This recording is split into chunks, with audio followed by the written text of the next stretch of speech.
Welcome to Conversate, our podcast where we engage in conversation. And on this week's episode, Aaron and Kevin we're talking about Mark.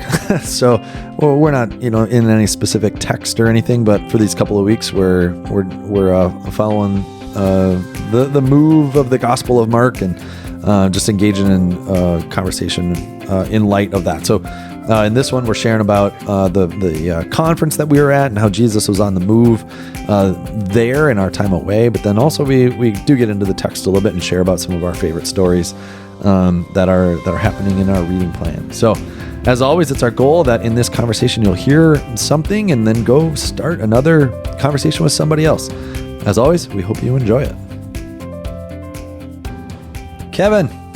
Aaron. Buddy. I tried to do a very gentle tap there. I got a full mug. You do? I didn't, because my deer head mug has that, remember it's got the nose on it? Oh, yeah. So it's got some like extra storage space. That's right. This You usually one, have to pay extra for that. I know. This one, well, I like a full cup of coffee.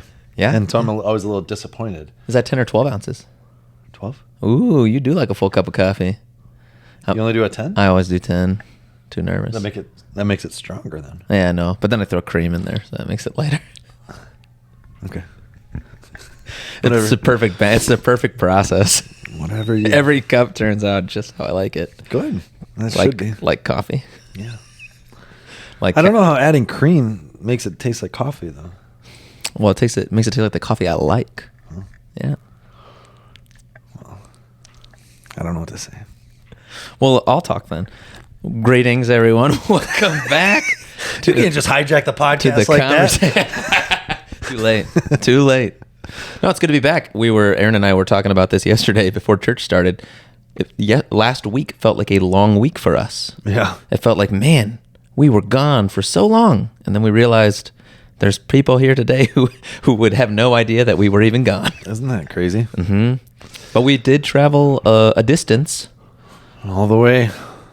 We drove from here to Minnesota, to Minneapolis. We flew out of MSP to Denver on the way out, little layover, and then popped right into Phoenix, Arizona with no delay. That was fantastic. Right. A year ago, we were significantly delayed by a giant storm. Yeah. Glad that didn't happen. And we spent, I guess, Wednesday, Thursday, Friday, about like three full days and some change in Phoenix at the Best Practices Conference.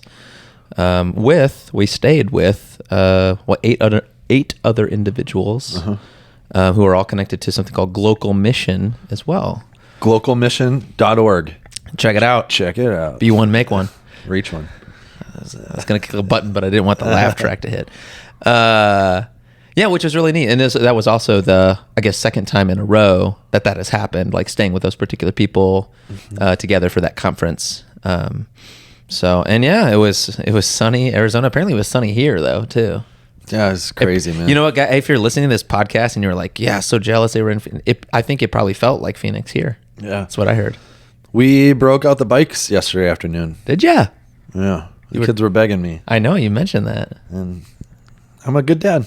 There So we go. did it. And they biked for a whole 10 minutes before their ears were cold. So That wind speed. No. Yeah. Just taking the hill. Ooh. I'm about to lose my stall in the garage though to bikes. That always happens in the summer. We end up one of the spots in the garage is just bike storage. You think you're safe leaving your vehicle not under cover of... It sure seems like it. It sure does. I'm still waiting for the big drop though. Yeah, well. It's not going to happen. It might be in May. I don't know. That would be kind of awful. Wouldn't be actually. the first time. I would not be happy about that. Yeah.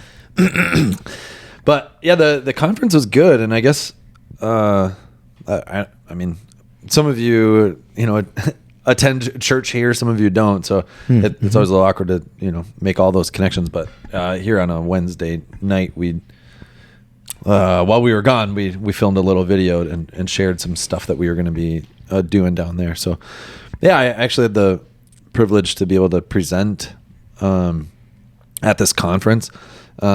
It wasn't a huge session. People have an opportunity to go to different breakout sessions, and at each time period where there are breakout sessions, there must be like 30 offerings, or I don't know. Sounds about right. Yeah, something. It's so pretty extensive. There's just various sizes too. A ton of stuff. So, but it was good. And we were talking about multiplying disciple makers. which is just that's the way that we talk here a lot. And I think hopefully you've thought about that too, even in the goal of this podcast. Like, right. It's sort of like Kevin and I have this conversation.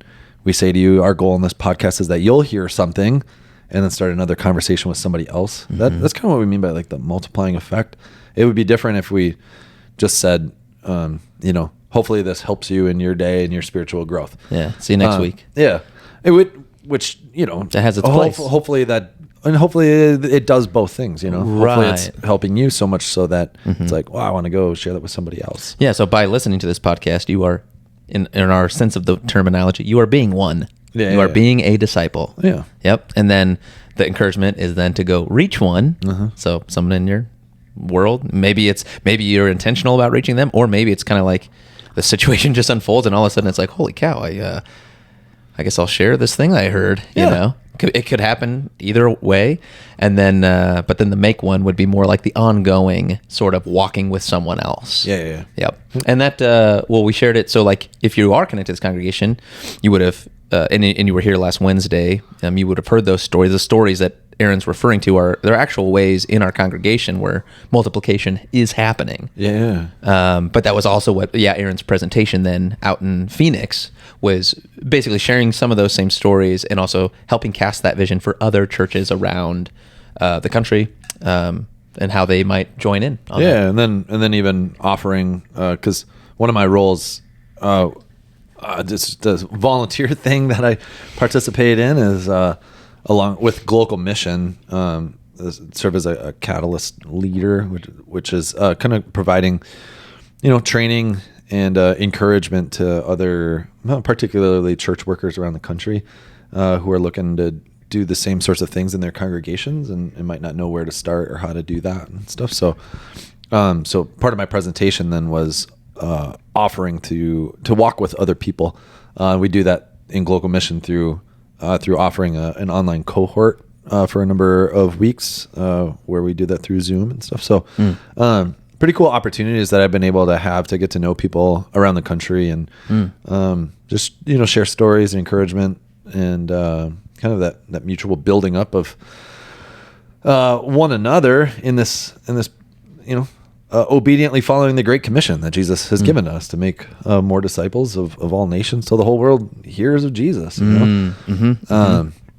So we get to live that out here locally, but I really do believe in the idea of multiplying disciple makers, and so one of the reasons I volunteer to do this is because it's I think there's incredible opportunity and impact that we can make by making these investments in other people who will be able to do the same in their context. Yeah, and sometimes people might have sort of the idea of towards sharing their faith, like they got to be this like superstar faith sharer type person, where it's like one, I'm one person, but I got to reach 1 million or something like that. And there was a video that Aaron showed in his presentation actually that was pretty impactful. I'd never seen it laid out so visually, and or even like trace the whole idea to the population that currently exists in the world. But the premise of the video is basically not one person to 1 million, but if 1 million of us went to one person, and that's the whole point. Be one, reach one, make one. If we all go to one person, that's what that's what leads to multiplication, because it's like, if you've ever seen the movie Pay It Forward, it just starts to splinter out and multiply. And there's 8 billion-ish people in the world today, and if everyone made one disciple every year, is that the idea? Yeah. So if everyone went to one every year, we would actually reach. And those ones went to one. Yeah, exactly. So that's the multiplying. And this is starting with one person. Just one person, right? Which we're already well past that, if you will. So sorry. But yeah, no. If everyone did that, what was it? 32 years. 34 years. 34 years, you would hit the number of the current population of the world, which is sort of mind blowing. Because like part of the premise of the video was like, if you follow the addition sort of track, that's that idea of like, not everyone being disciples, but just, a few people kind of trying to get the word out to everyone. I forget, it was like 1,000 years or something. Yeah, basically if you filled a stadium with 100,000 people, right? And so if today I was able to fill a stadium with 100,000 people, and the video said, like, let's say that 20% of those people, which would be amazing, converted to Christianity. Yeah. Whatever that number is, it's 70, Yeah, I mean, 70 to, I don't know. 20,000 people, Yeah. right? I guess. Yeah. If you did that every single day for a whole year, or if you did it every single day, filled a stadium of 100,000 people and 20% of them became a Christian every single day, it would take you 1,000 years to reach the current population. Yeah. Which is mind-boggling. Right. Mind-boggling. Yeah. And obviously, like, clearly, So even that's 365 days a year of 100,000 people doing that every single day. It would take you 1,000 years to reach 8 billion people. If you start with one, and that person for an entire year, that's it. It makes an investment in one person, and each of those the next year do one. It looks like it's going to be slow for a couple of years, but you actually reach 8 billion in 34 years. Yeah. So lots of advantages to discipleship as we understand it, kind of from a biblical perspective of just life on life, just walking together, sharing, growing. Yeah. So, and this actually sort of relates to the theme from Sunday, actually. Well, I kind of want to ask you, because like when I go to these conferences, I don't know, I guess like, well, I'll just get to the question. But this theme from last Sunday, sort of the direction I went in the sermon, was looking at, we were in Mark chapter 3, and we were looking at basically different little episodes of Jesus' interactions with people and how they responded to him. And there's lots of ways you can think about your responses to Jesus, but one way I was really trying to drive home for people is that Jesus he's not stuck in the Bible. Like Jesus isn't trapped in first century Palestine. You know, he's still doing, like, this discipleship thing isn't even what we do apart from Jesus. He's involved in the whole process. You know, it's kind of his thing, and so he's energizing it. He's working through us. He's walking with us, and so I kept saying throughout the sermon, like, Jesus is on the move, and then the encouragement to, you know, the listeners, basically, like, just think about your life and consider how might God be calling you to respond. Not even necessarily to God. Well, I mean, it's all connected to God, but to other people in your vicinity, other people around you. And I was wondering, like, just thinking back to this last week, like, was there a moment or a person, like, did you have any of that kind of experience, like, while in Phoenix? I mean, you're in a situation where it's like, there's like an insane amount of people, but also, like, you're seeking through your presenting and through local mission, like, to make connections, you know? So, I don't know if there was any that you had to share, like, in terms of, like, I had this sort of moment and this was, you know, neat, or, you know, just kind of when you step back and think of it, sort of a God thing. 'Cause it's like, how did I get here with this, you know, these particular people or person, or. Well, I mean, there's a couple of them. I mean, one that was really, one that's cool is, she's even been on this podcast before. Amy Fanta, who's the executive director of Camp Restore down in Detroit. Yep. So she was there and had an exhibitors table set up, so you can go to, you know, these different booths and learn about different organizations and all that kind of stuff. So she was there, and she had with her a contractor and his wife, who are involved in the ministry and really involved in, like, he's the main, like, contractor that's helping rehabilitate these houses on behalf of Camp Restore. But then there were four young men, also from the 9th Precinct of Detroit, that wanted to come down and be part of this conference and really tell people how Camp Restore has, like, changed their lives. And they were on the move, man. I saw those guys all over, those 4 young guys. Yeah. It was super cool. Yeah. Yeah. And so they made connections with all kinds of people. And so I was talking to the contractor, and so he's really been kind of, like, you know, raising up these young men by teaching them contracting skills. And they work with him, and he's teaching them, you know, everything about contracting, building and repairing and demoing and all that kind of stuff. And the contractor was telling me about how, like, there's been conversations starting to pop up about God, you know?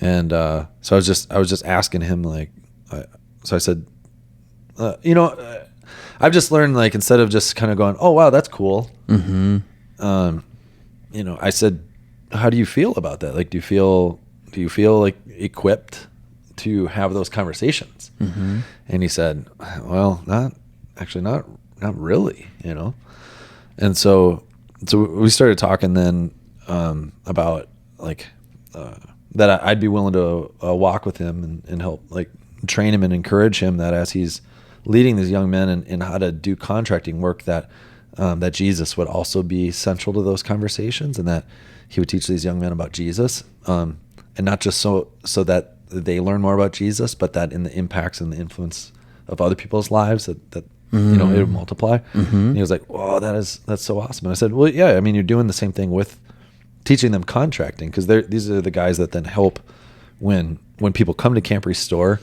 They're like leaders of the projects, teaching other youth like how to do basic construction stuff." I was like, "This is what we do with Jesus also." It's like I want to teach you about Jesus, not I mean for you for sure, but not just for you, but so that as you're living life with other people, you're fully equipped to bring Jesus into those conversations as well. And so there's gonna be follow up there as well. And Camp Restore is one of the ministries that we support as a church, and I think there's even more that we can do with that. And so I think there's some cool stuff coming down the pipe. Oh, that's super awesome.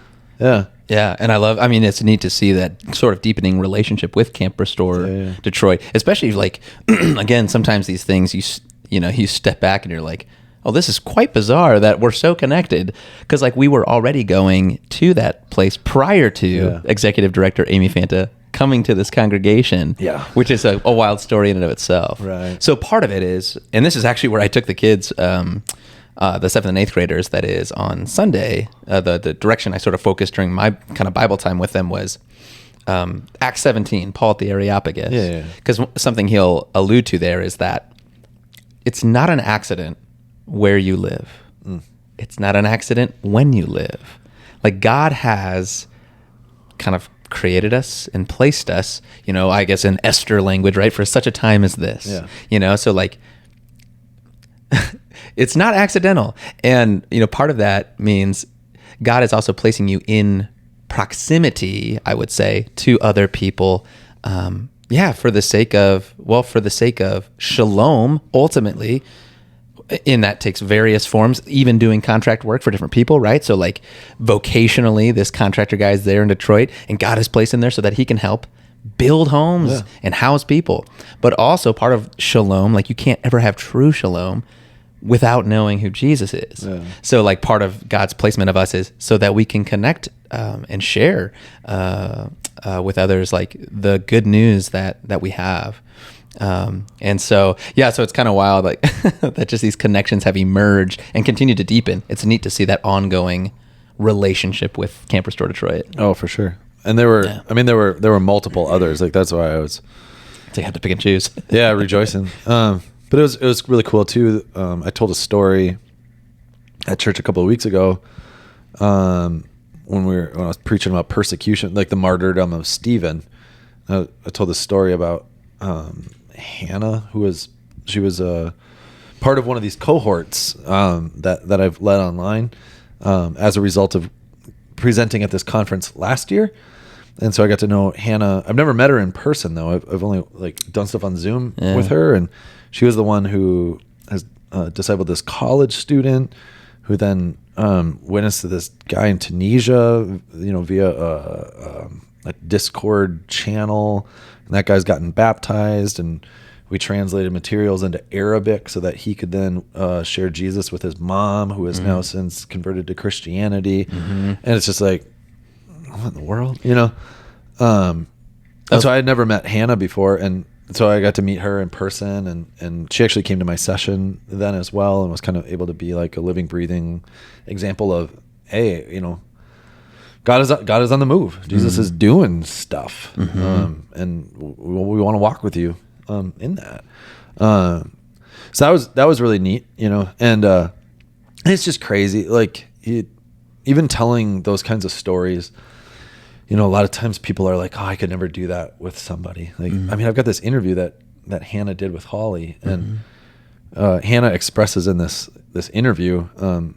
I have a longer version than the one that you saw, and Hannah expresses like, how awkward she felt about, saying to this college student, hey, what about if I like mentor you, disciple you, and I don't know. I think, I don't know why we're weirded out about that, but it turns out that Holly, the student, had been praying for a year or so that God would give her like somebody, a woman of faith that would do that exact thing for her, and I think we just, I don't know. I just believe that if we're being faithful to what God has given to us, and our prayers are in alignment with His will, that God will give us opportunities, and those things will bear fruit. Well, and it does sort of like, I think, touch on maybe the spiritual dynamics of what we're engaging in as well, which it's hard to think about on like a regular basis because I don't see it, like we're just operating in the physical world, but it would make sense. Why would there be such a barrier to people connecting in faith to grow in Christ? Well, I guess it would make sense if there was an active cohort of spiritual beings who don't want that to happen. Right. You know what I mean? Like this isn't neutral territory. Right. This isn't like, hey, you want to go kick a soccer ball around or something. Like there's a reason why there's something more, that it does feel harder to broach. I guess because it's so wrapped up in, I don't know, this larger, I guess, narrative and story, but also battle. Just thinking of like Ephesians 6, between the light and the dark. But yeah, part of God's goal is connect us, rally the troops, iron on iron, sharpen. And there's strength in numbers too. Yeah. For sure. Well, and that's, I'm glad you shared a bit more about Hannah, because that was like the bonus content. So like if you were here last Wednesday for the Lent worship, you heard 2 stories from our congregation of multiplication. Because it was people here. Those stories were also shared in Phoenix, but then a third one got shared, which was this Hannah story that Aaron was just sharing about. And really neat to hear that perspective. And especially, the challenge of, I guess, taking that leap of faith, you sometimes call it, right? Yeah. Like for Hannah, like how strange is it that like to get out of the boat, if you will, like was like so frightening.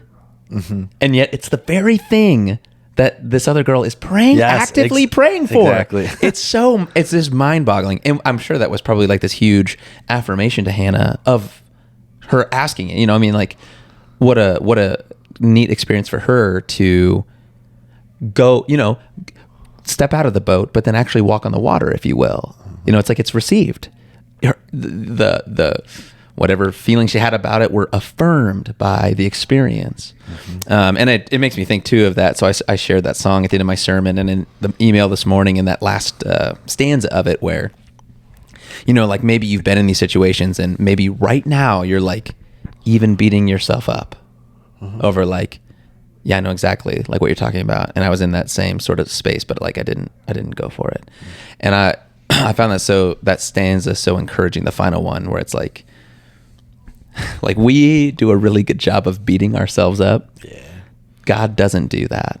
God's not there holding you by your shirt collar, for the things that you haven't done for him. He's saying, look, there's an adventure out here, and I'm going to hold out my hand to you. Just keep your eyes on me, Yeah. Yeah. Well, and it's like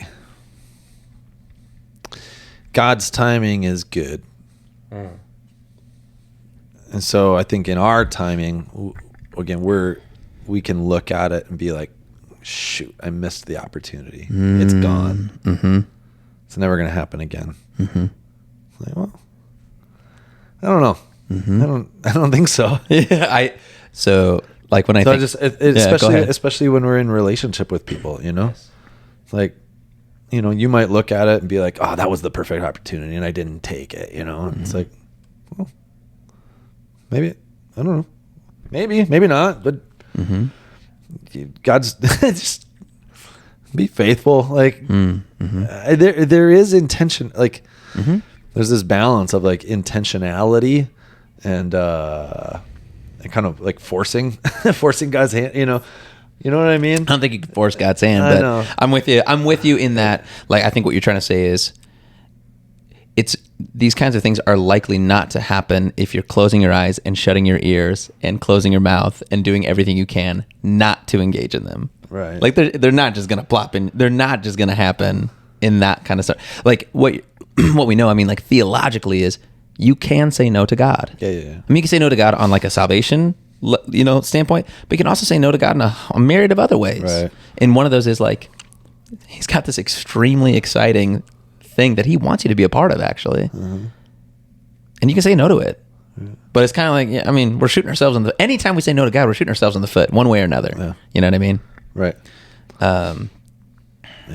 So and maybe the other half of what you're saying too is like part of the challenge. This is kind of what the contractor was vocalizing to you is like, this is new stuff for a lot of people.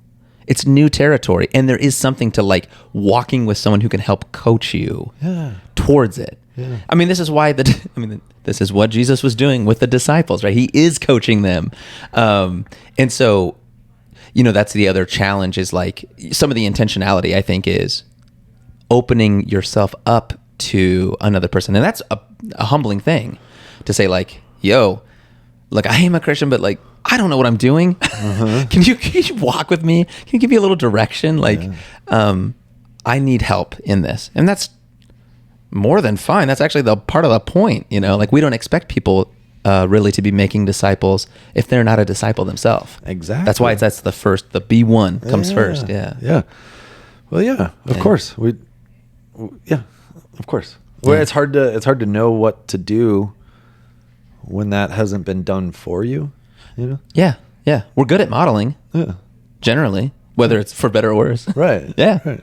So, let have somebody invest in your life. Like if you think you got it all figured out, this Jesus walk thing, well, you likely don't. I don't.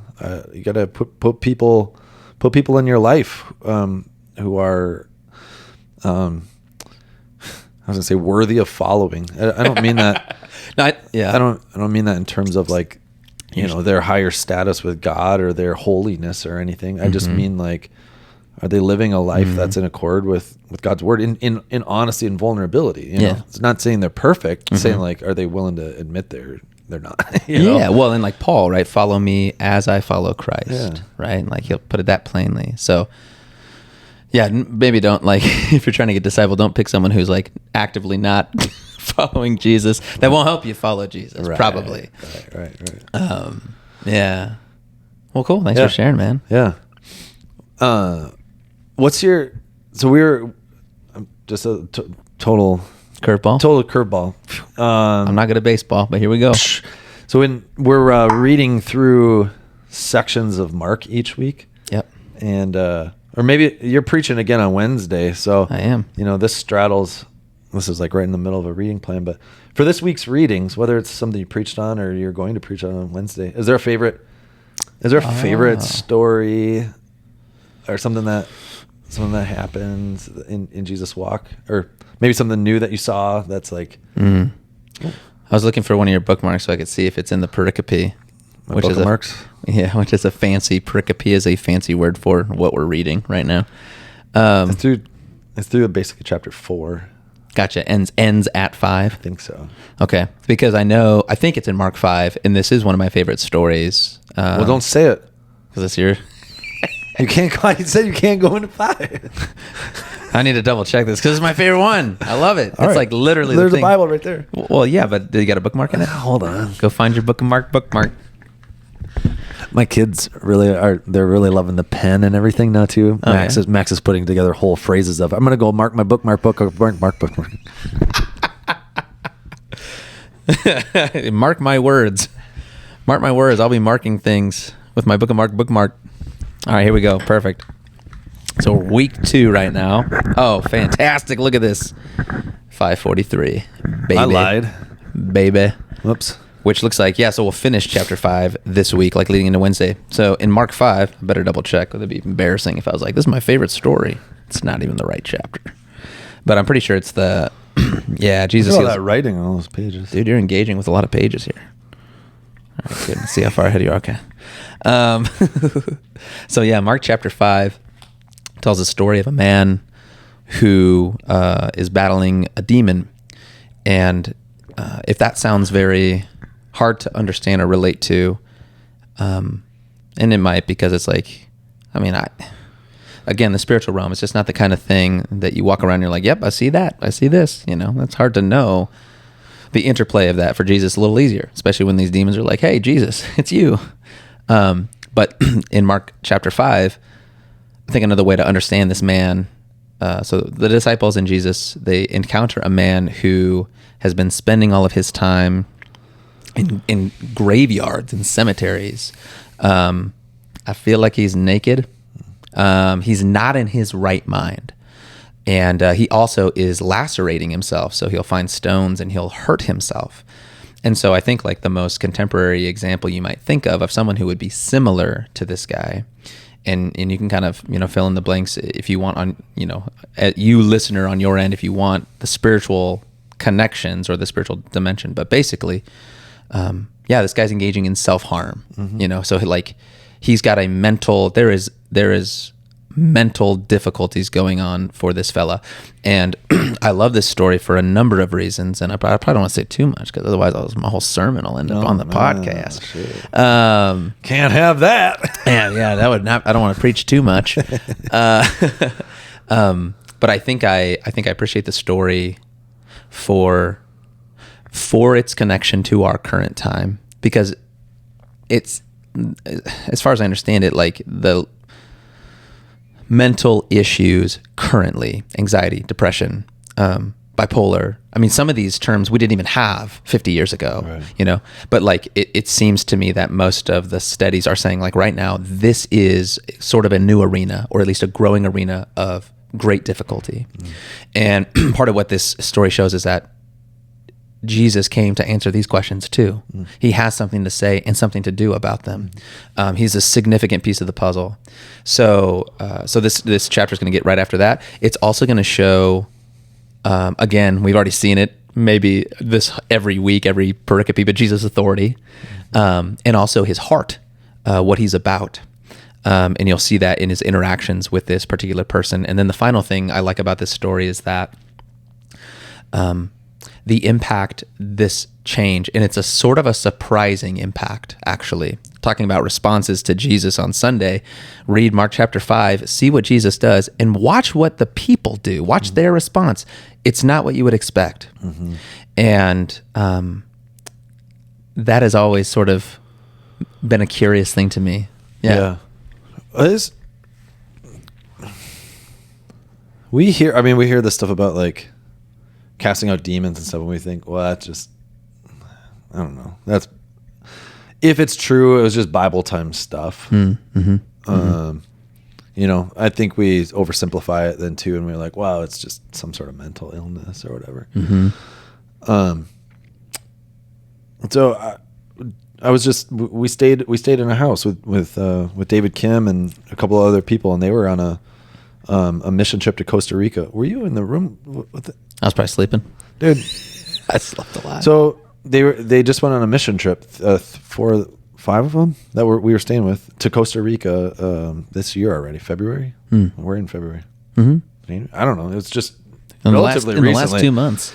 And they met a man in this village who basically he was the crazy guy. He was a crazy guy in town. They prayed over him. I saw video of it. There was a video of it. I saw pictures of it. That guy, he was foaming at the mouth. This is just how he was. Everybody knew him as the crazy guy. He just has been for years and years and years. They prayed over him, and he came out clear-minded.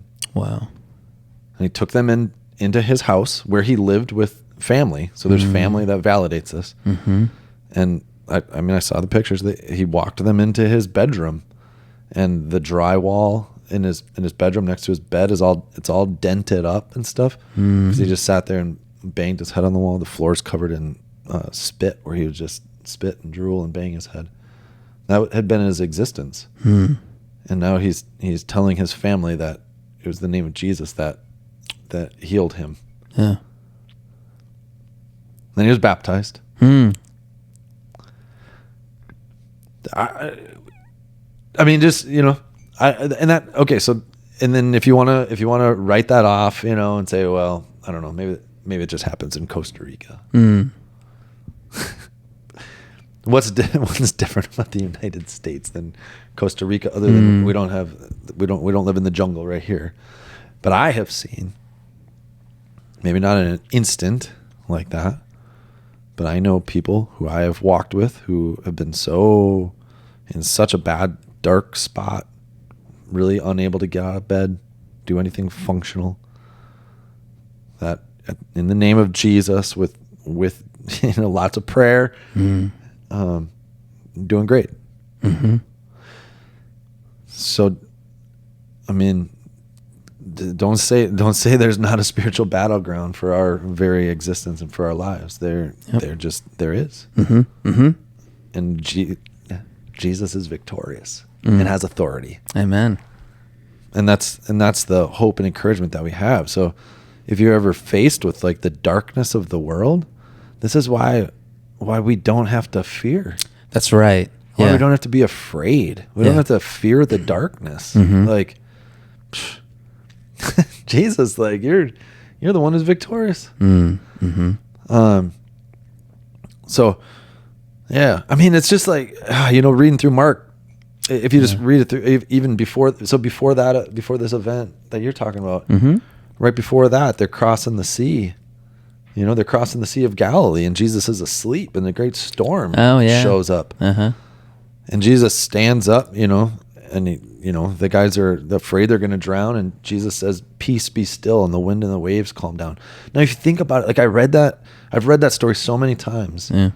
And it's like, oh, cool, Jesus can calm the wind and the waves. But when you read it in context, just imagine that you're with the disciples. They've been seeing him like teach. It's sort of like they've seen him teach, and it's like, oh, okay, cool. He's got extra cool teaching. Yeah. They've seen him heal, and it's like, I'm sure that in their minds, it's like, wow, this is crazy, but maybe a little bit justified. They've been seeing cast out demons, and it might be a little bit like we do, where it's like, well, I don't know. I mean, how can you really know? Exactly. Like, but then they're there, and Jesus says to the wind and the waves, "Peace, be still." And boom, it's like, holy smokes. There's also a big difference, I would say, too, just thinking of the way you said that just then. There's a big difference between hearing a story about someone else, learning about someone else's experience of healing, and having your own, which the disciples then, it's like, they've been watching. Well, now they're in the boat. Now crap is hitting the fan in their life. And there is something very powerful about that. When you sort of are on the receiving end of Jesus, his power. And they're even more afraid, if I remember right. Well, that's how Mark says they're afraid after that. That's right. Matthew says they're greatly astonished. I know, exactly. Yeah, Mark sort of ramps it up. Yeah. So, good stuff, man. All right. We're hitting some heavy stories already, very commonly known ones. Some others that I'm like, oh yeah, I forgot that happened. Yeah. So, but it's fun walking with the disciples and tracking through, and excited to keep journeying. Right on. Hey, good stuff, man. Yeah. Peace.